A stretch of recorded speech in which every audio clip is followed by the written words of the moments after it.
Semangat, semangat. Untuk sesi berikut sesuai dengan jadwal di depan sudah hadir narasumber kita. Ini didatangkan jauh dari Filipina. Nah, gitu. Orang Filipina ya? Hah? Orang Filipina. Bukan orang Filipina, tapi didatangkan jauh dari Filipina. Ini Suster Tresia namanya. Suster Tresia OPSENTH. Mantap. Nah, itu.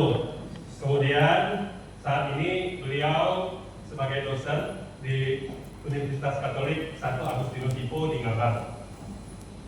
Nah, sebelum beliau bergabung di kongregasi Suster Annunciata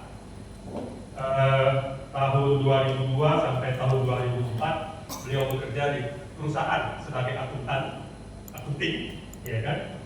2011 sampai 2017 beliau sebagai katekis di Filipina, dan tahun 2021 sampai tahun 2024 formator untuk para suster junior. Tahun 2024 baru datang 2 bulan dari Filipina. Nah, sampai sekarang sebagai dosen. Nah, suster nanti akan memberi materi kepada rekan-rekan sekalian dengan tema pengembangan keterampilan komunikasi dalam penyuluhan agama Katolik. Tepuk tangan dulu untuk suster. Siang ya, mungkin ini waktunya untuk tidur. Saya mau, karena tadi ada beberapa yang salah, ini susternya atau bukan gitu, kenapa nggak pakai kerudung ya? Jadi lebih lanjut saya mau kasih lihat kongregasi kita sekilas.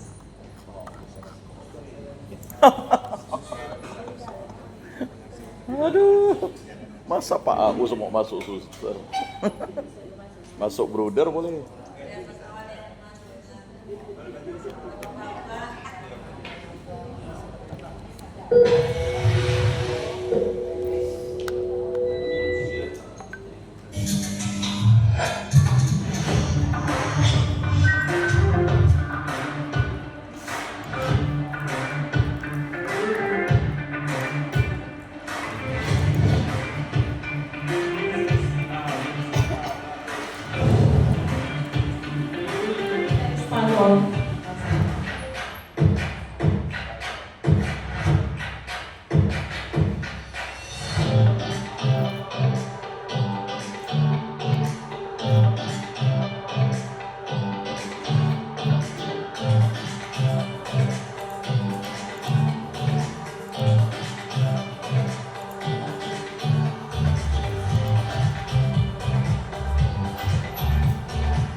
materi.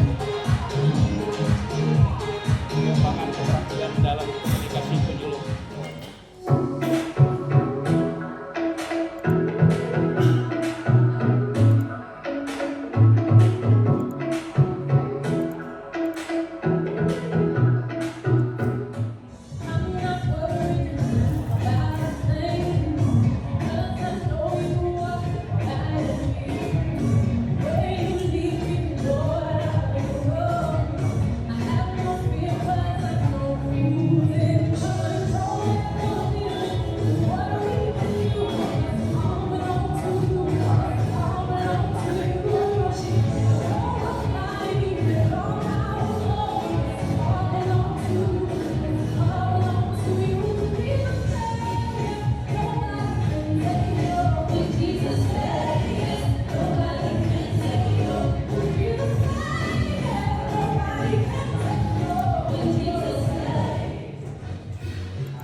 Jadi sekian tentang kongregasi kita.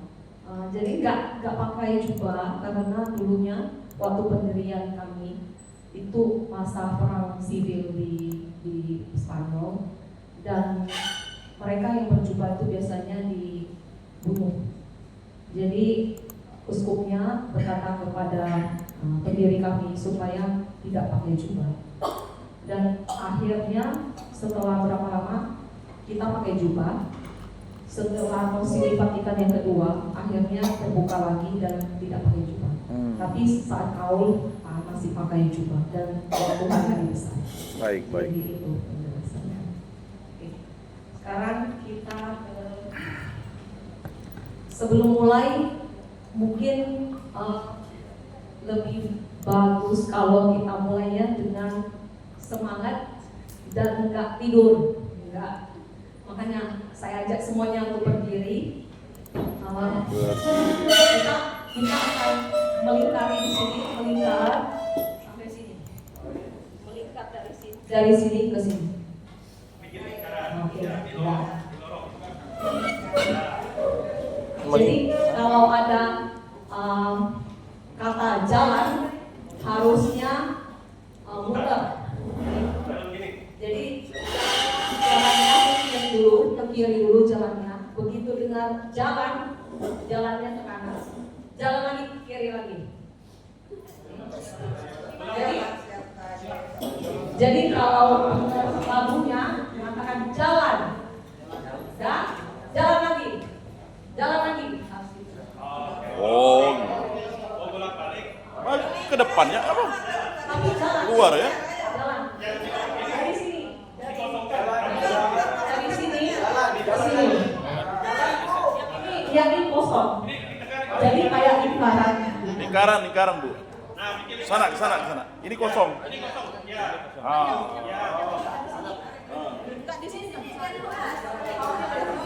Ini bisa? Mister? Bisa. Ini bisa? Oh bisa, ya udah. Sana.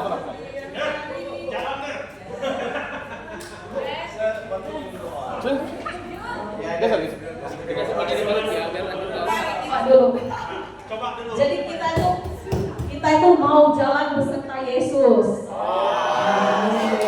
Oke. Bilanglah lagu. Mulai. Jalan ke kiri. Kiri dulu.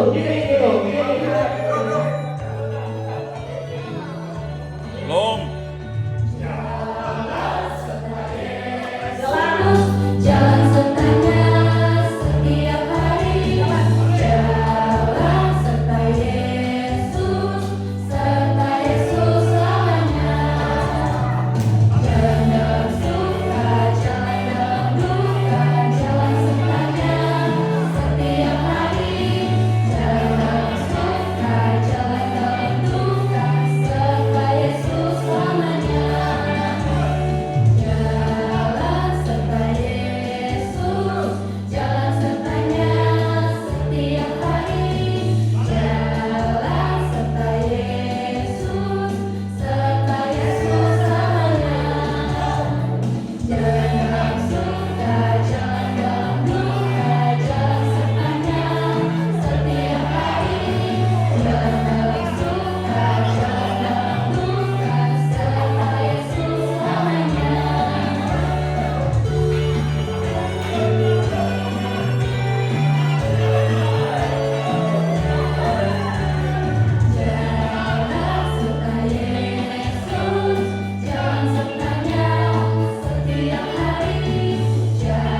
Lumayan.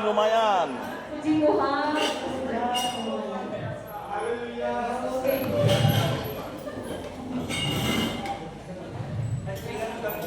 Ingat juga ya. Oh, oke.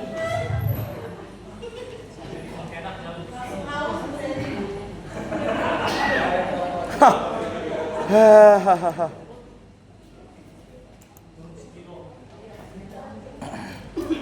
Bro, banyak santan nih.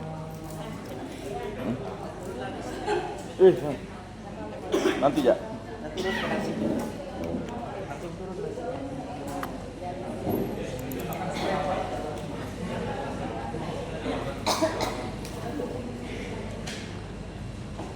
Capek ya. Lumayan, suster.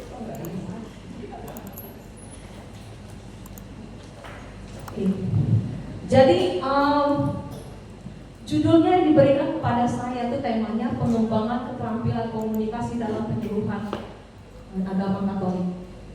Saya rasa komunikasi ini Bapak Ibu akan kecewa semuanya, karena yang saya mau sharingkan itu bukan sesuatu yang baru gitu. Karena komunikasi itu sendiri adalah sesuatu yang sudah dipelajari bahkan ketika kita masih dalam kandungan, ya kan? Kadang-kadang bayi itu kan nyepak perut ibunya, dan akhirnya kita juga belajar apa komunikasi para bayi. Menangis sewaktu dia makan, lapar, dan itu semuanya menangis. Itulah cara bayi berkomunikasi. Jadi yang saya mau sampaikan itu pasti bukan sesuatu yang baru, yang mungkin lama, tapi karena saking seringnya diabaikan oleh orang lain. Karena sesuatu yang terlalu sering terkadang membuat kita terbiasa dan akhirnya kita nggak memperhatikan lagi. Makanya di Alkitab kan nggak dikatakan Yesus mandi, Yesus, ya kan? Nggak ada. Karena saking seringnya tidak dituliskan, karena itu yang sesuatu yang wajib dilakukan. Ada tidur di buritan. Jadi karena penyuluh Katolik, sebenarnya saya tanya sama Pak Edi, saya nggak ngerti loh penyuluh agama itu apa sih? Yang saya ngerti itu katekesis gitu. Jadi Pak Edi bilang itu sama sebenarnya suster. Oke. Jadi saya bilang oke. Apa sih katekesis itu? Itu bukan sesuatu semata-mata hanya instruksi. Jadi untuk belajar tentang komunikasi, saya harus lingkupnya itu bukan hanya tentang komunikasi doang, harus berhubungan dengan katekesis. Karena nggak ada bapak ibu menjadi penyuluh agama itu karena mau mengkatekesiskan para umat Katolik.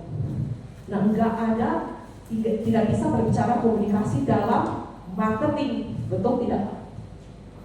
Nah, kita itu penyuluh agama itu semuanya itu kita itu adalah marketingnya Tuhan, benar nggak? Benar, kita itu marketingnya Tuhan. Produknya apa, Bu? Pak, apa produk kita? Hah? Pewartaan kasih, tapi bisa nggak dilihat kasih ini? Melalui siapa? Kita kan? Jadi kita itu produknya, tapi yang kita jual itu adalah roh yang diperbaharui, bukannya kitanya doang, tapi roh yang diperbaharui. Kalau jadi katekis itu harus dirinya itu yang diubahkan terlebih dahulu.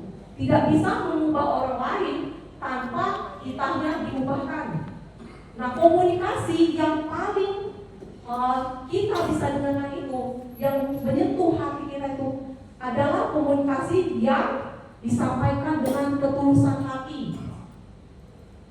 Ketulusan hati. Tahu gak Santa Katarina dari Siena?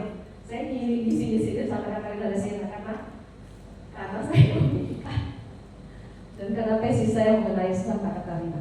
Jadi Katarina dan Sienna itu, tahu nggak, dia itu seorang cewek yang bisa membuat Paus itu pindah dari Avignон ke Roma. Dia menggunakan kata-kata yang keras ketika dia menasihati, tetapi dia didengarkan karena ketulusan hatinya, karena dia mau mengubah, bukan karena dia itu suka, karena Tuhanlah yang menyuruhnya. Makanya kita di sini itu menyangkut hati, pikiran, dan tindakan. Bagaimana hati kita, bagaimana pikiran kita, dan bagaimana tindakan kita.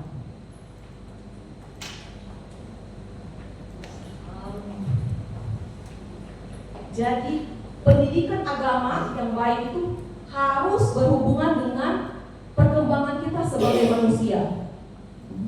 Tadi karena kita salah schedule, salah jadwal, kiranya lebih cepat. Jadi setidaknya saya ada dengar itu manusia itu adalah orang sangat kompleks. Pengembangan hidup manusia itu sangat kompleks. Jadi kita harus mengetahui antropologinya. Perkembangan manusia itu mengajar katekismus itu seumur hidup nggak bisa cuma sekarang dan sudah harus berkelanjutan.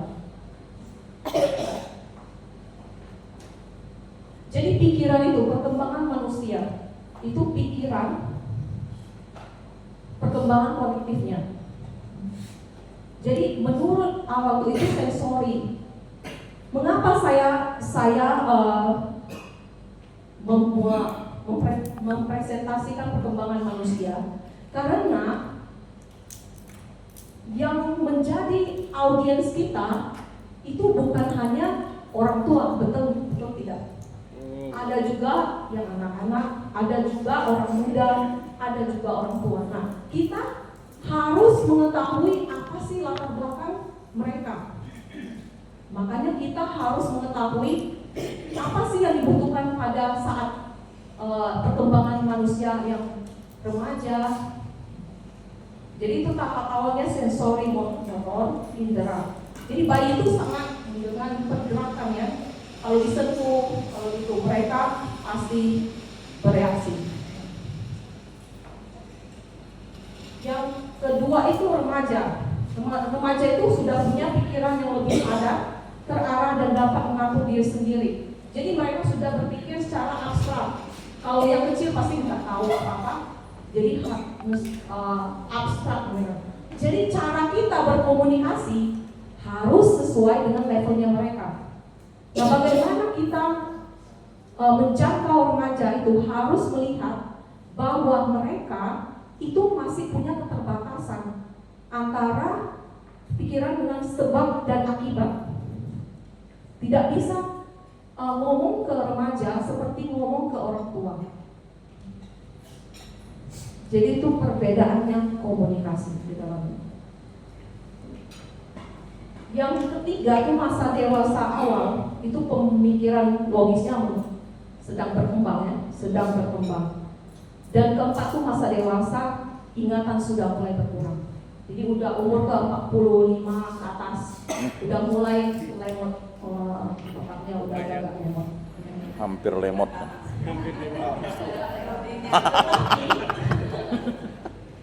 Tetapi tergantung segar. bagaimana kita mengolah otak kita juga, individu dan jadi enggak umumnya, tetapi tidak semuanya. Jadi rentang perhatian manusia ini juga harus diperhatikan. Saya ngomong ke ibu atau bapak itu 8 detik doang fokusnya, nanti berubah lagi. Nah, kita lihat dari usia 1 ke 2 itu 4 sampai 6 menit. Usia 3 sampai 5 tahun itu 10 sampai 15 menit. Usia 13 ke 17 itu 12 menit. Usia 18 tahun ke atas itu 8 detik kayak kita. Dan itu tergantung dari usia jenis kelamin dan individu. Jadi kalau saya ngomong 8 detik udah berubah. Betul nggak Pak? Betul. 8 detik. Bayangkan